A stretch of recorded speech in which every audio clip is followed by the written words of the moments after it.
Mekenim benim Kırgızstan, örkünдөй bergin ösödür. Kanat kalıp, büyük canıp, kadırına jetemin. Mekenim benim Kırgızstan. Ушул Мекеним Кыргызстан партиясынын мындан сырткары башка дагы чоң программалары көп.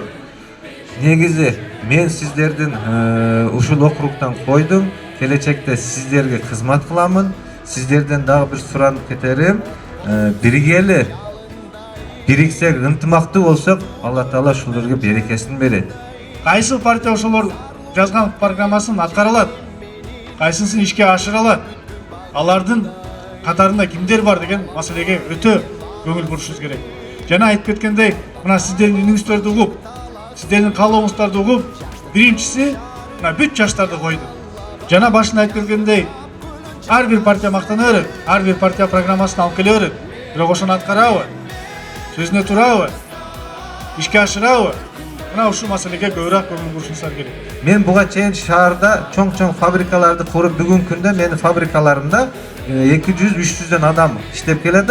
Ошону менен бирге ошол фабрикаларды ушул жерге куралы деп атат. Андан сырткары биздин кыргыз мамлекетинин келечекте өнүгүүгө биз өндүрүшкө аябай көңүл буралы деп атабыз. Эгерде биз канчалык өндүрүштү көбөйткөн болсок, биздин кыргыз мамлекети сөзсүз өнүгөт экен да. Ошондуктан иш ордуну ушул айылдыктарга мен сөзсүз тартып ушул жерге иш ордун менен түзгөнгө аракет кылабыз, сөзсүз курабыз аны. Колдоо эмес, мына ушул жигиттерди сактап калышыбыз керек биз. Баш аягыбыз менен. Неме үчүн биздин балдар барып Карл Маркс ишей дегенже, Манас ишей деген. Кудайга шүкүр ошолорго алия биздин балдарды иштетип жатат. Biz özümüzde kuruşumuz gerek mana şunu. Mana şundan jigitlerden faydalanışımız gerek. Koludan iş gerek.